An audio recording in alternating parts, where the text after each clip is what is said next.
Kung sa pagtulong ng usapan ko yun ulit sa kalam, wala na akong masasabi sa taon na yan. Kasi siya ay Yo mga kalori, magandang gabi. No, ang oras po natin ay mag-aalas 7 na. At tawagan natin si Tourism Girl at kumustahin natin doon sa kanyang karamdaman. No? Kung yung kanyang pagpapagaling, kung ano na ba, ayan, kung ano na ang lagay, ayan, gamot niya, mga ganun. So, kumustahin natin si Tourism Girl. Kaya naman mga kalori, ay, tara na!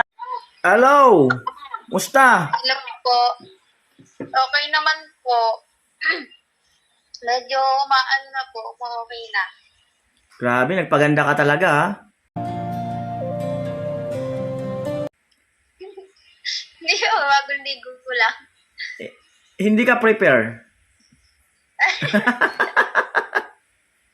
Bagong po, kuya. Ah? Bagong ligo ko lang. Oo nga, hindi nga halata na hindi ka prepare. Walang pinagbago ha sa personal at saka sa ano ha.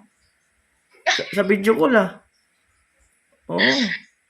Parehas na parehas oh. Ay, Ano, kumusta? ligo. Ah? Ano pa? Ano, kumusta pala? Kumusta? Okay naman po, bali yung ano ko po, bali yung pinagputukan po ng ano ba tawag dito, yung dugo po, yung pinaglabasan po ng dugo, bali ano na lang siya. Pag gumagaling na po siya, effective po ata yung pinapahid na mahal. Effective yung kasi mahal. Oo. Ayun po, okay naman na po siya. Bali, sensitive lang talaga siya kasi medyo may sugat pa, hindi pa masyadong heal. Ganun po. Tapos week, mga next week po, pabalik po ako dun sa kay doktora. Magpapapagay na po. Ganito. Wala Bali, namang... may pasok na po. Bali, siguro, iaan ko na lang po ng pagka-uwi ko galing school. papasok ka na sa school? Opo. Kailan? Papasok ka na po next week. Kasi nakapag-enroll na po ako eh. Papasok ka na sa Lunes? Opo. Kaya mo na? Kaya naman na po. Nakakalakad naman na po ng medyo maayos. Hindi. Dati talaga ako makalakad. Saka yung tinuro ko sa'yo, huwag mo lang kakalimutan.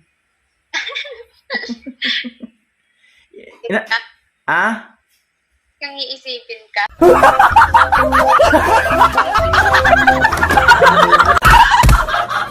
Oo. Ina-apply mo pa ba? Opo, pampagaling. Ang pagaling talaga. Ano, may bawal bang pagkain yan? May bawal na pagkain? Wala naman po siyang sinabi. Nagtanong din po kasi ako ng bawal. Wala naman po siyang sinabi kung anong bawal.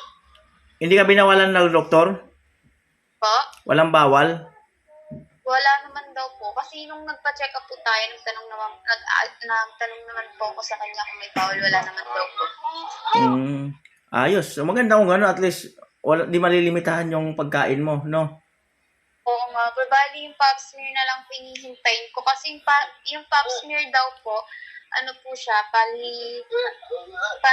tignan po kung possible po kung magkaroon ng cervix cancer. Ganun po. Opo, mga kung normal or abnormal daw po. Tapos kung may may kakaiba, ano bang doon, kung may, yung sa puson, yung parang, pagbuntis ka, tapos gagana, ano ba tawag din po yan, nakalimutan ko. Ano yun? Yung positive, negative, yung ba yun? Po. Yung titignan, yung mismo parang siyang i-x-ray, tapos may papahid sa, ultrasound? Ayan, parang ganun po. Parang idadop nila kung may mali ba or kung ganun. Ay, kung yung mga gamot mo, mayroon pa naman? Meron pa naman po, yung sobra po nung nakaraan, nilili ko po. Ayos. Kaso, siguro. Pero, next week naman kasi pupunta na din po ako sa doktor. Mm.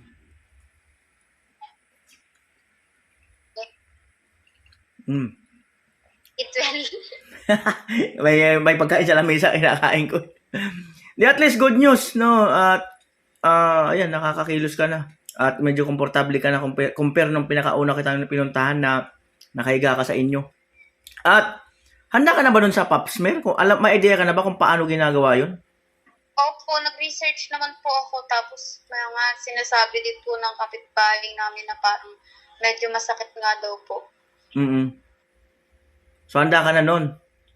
Opo, kaya, kinakabahan po, pero siguro, kakayanin. Mm. Yung ba talaga daw ang best way, nasabi ng doktor? Yung talaga ang steps na gagawin? Opo, ay ito po. Kasi nagtanong po kung anong pwedeng, iba pang gawin para mas umokay siya. Ayun na lang daw po. Kasi pumutok na daw po siya. Ayun lang naman daw po yung problema nun eh. Kung hindi siya pumutok, kailangan daw po talaga operahan. Pumutok naman po siya. Good po. Tapos, pusa daw po kasi mag-heal yun eh. Parang, pusa na daw po siyang mag-heal. Tapos, bali kailangan kong alagaan. Mga antibiotic. Umiinip pa din po kasi ako ng antibiotic eh. Ayun po kasi, antibiotic, yung iba pa pong Ayan. So, at least ayos. Si mama mo, kumusta naman dyan? Okay naman po. Nasa baba po. Ay, lumabas na po ata. Pa kanina. Ayun, at may nagpapatanong din kung negosyo naman. May nagpapatanong. Siyempre ngayon, hindi nyo maasikaso yung frozen foods nyo, di ba? Opo. Hindi po siya maano dito. Di ba, sabi ko po na parang itatry ko pa lang po yung mga sa frozen foods.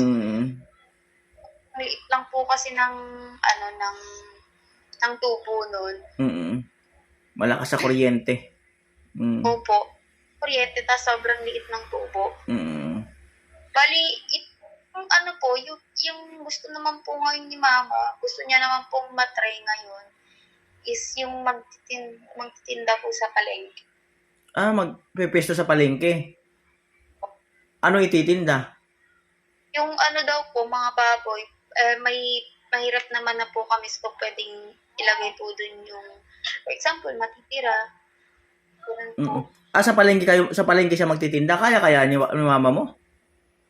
Malapit naman lang po yung palengke. Hindi pa po kayo nakakapunta sa palengke dito? Hindi, oo. Magkano upa sa palengke doon? Magkano magiging upa? Alam ko po nagtanong si mama dati ng pwesto na uupahan. Daw po, 4K? Opo, 4K daw po yun. Malaking hindi naman siya sobrang laki. Bali, pwestuhan lang. Tapos gusto ko magdagdag kunyari ng iba pang pwedeng ibenta. Kaya naman po. Araw-araw yun? Kaya niya kaya? Araw-araw pagtinda doon? Oo nga po eh. Kaya naman po ni mama kasi ang ginagawa lang naman po ni mama dito. Bantayan yung kapatid ko po na may kapansanan tapos asikaso sa kanya. Sige, tingnan natin kasi may nagpapatanong din eh. Kung ano raw ang business na yun nga, yung gusto nyo. Kasi ako po, ang business ko po, service business ako eh. Yung bali, pinag-a-eyelash, eyelash Magpapa-eyelash ako.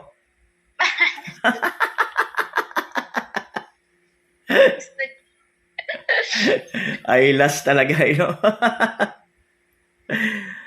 Ayan, at yun. Dati pa po, ganun na yung ginagawa ko para dagdag baon, dagdag pag-gasto sa school. Kaya hanggang ngayon hindi ko siya binibitawan kahit pa isa-isa lang. Paano kung malayo yung magpapalagay sa'yo ng mga eyelash, ganun? Nasa usapan namin kung pupunta po ako sa kanya, tapos mag-a-add na lang siya ng service ng pamasahe ko, or siya pupunta dito sa bahay. Paano kung sa Mindanao? Ay, hindi po ganun. Ayan, joke lang. So, Yan na lang inaantay natin, yung sa pap smear mo, no? Anong araw kaya yun? Siguro po, Tuesday or Wednesday po. Ganun po. Tuesday or Wednesday. Ayan, yun na lang po ang aming inaantay. At sige, good luck. At pray lang para lalong gumaling. Para ka na sa school mo, hindi ka mahirapan na naglalakad, di ba, papasok na may iniinda. Po. Yun lang. Saka huwag mong kalimutan yung tinuro ko.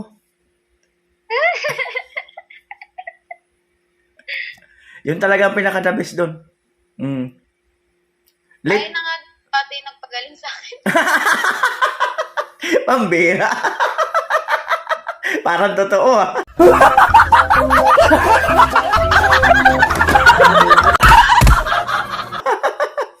Kaya Noli, no? Parang naging guardian angel eh. Sige, joke lang. Kalokohan ko lang yan. Oo. Mas maganda kasi yung yung nagpapagaling ka na dito.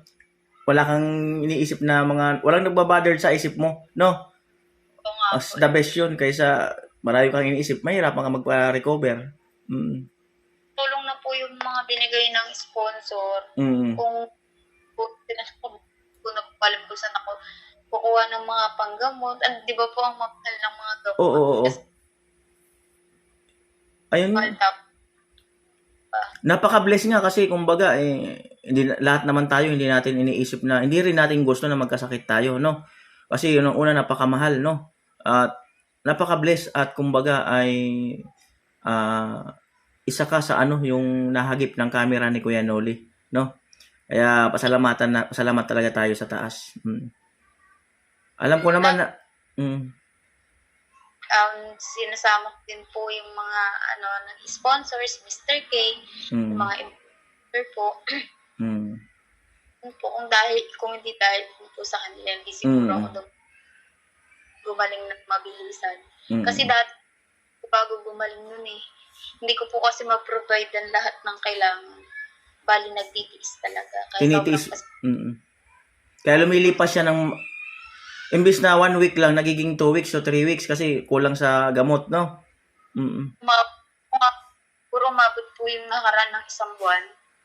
Isang buwan po ata. Yung grabing sobrang. Hindi na po ako makagalaw. Hirap na din po si mama. Bali dati, isip na nga po namin na manghingi ng mga tulong sa ibang, sa mga, alam po yung kapitbahay. Oo. Ganun po. Kasi hindi ko na po talaga kaya yung sakit niya. Na po nakapag-opera. Tapos, ayun po, may nagbigay naman po sa akin na awa po ng Diyos. May nagbigay po sa akin ng pambili ng gamot. Yung top ng gamot ako, ayun na po siya. Doon na po siya pumutok. So, alright. Ayan, at good luck sa'yo, no?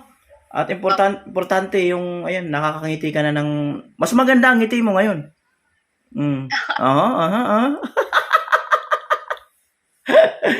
Ayan. Sige, good luck. At na lang, para lang to sa mga viewers natin, ma-update din natin sila. Yung mga nag-aalala sa'yo para alam din nila. At syempre, salamat sa ating mga sponsor, no? Si Kuya Cesar Ferrer, yan. Parang Robin Liboon, ayan. Si Kuya Danny, ayan. Si Kuya Daboy, ayan. At Moninstar at marami pang iba, no? Si Mr. K, ayan. Salamat sa inyong lahat, no? Sa mga sumusuporta sa mga vlog ni Kuya Noli. Ayan. Smile ka na dyan. Babay ka na sa mga kanoli. Babay po, makakanoli. Pakute mo na. Game na game talaga mga kanoli si Tourism Girl. Sige na, babay na. Good luck. Babay po. Alright, bye-bye. Ayan po mga kanuli, at kausap na nga po natin si Tourism Girl at yun nga po ang update natin sa kanya. At yung binigay natin sa kanya na 5,000 galing kay paring Ruben Liboon ay nag-message siya sa akin at pinagamit na natin para doon sa kanyang ibang gamot, no? Yung pang panghugas mga kanuli, na para siyang betadine at yung iba pang di niya nabiling gamot nung nakaraan. So 5,000 ay binigay muna natin sa kanya, pinagamit na natin yung pump smear niya. Ayan, so bali ang magiging pump smear niya ay manggagaling na kay Kuya Daboy. Ayan.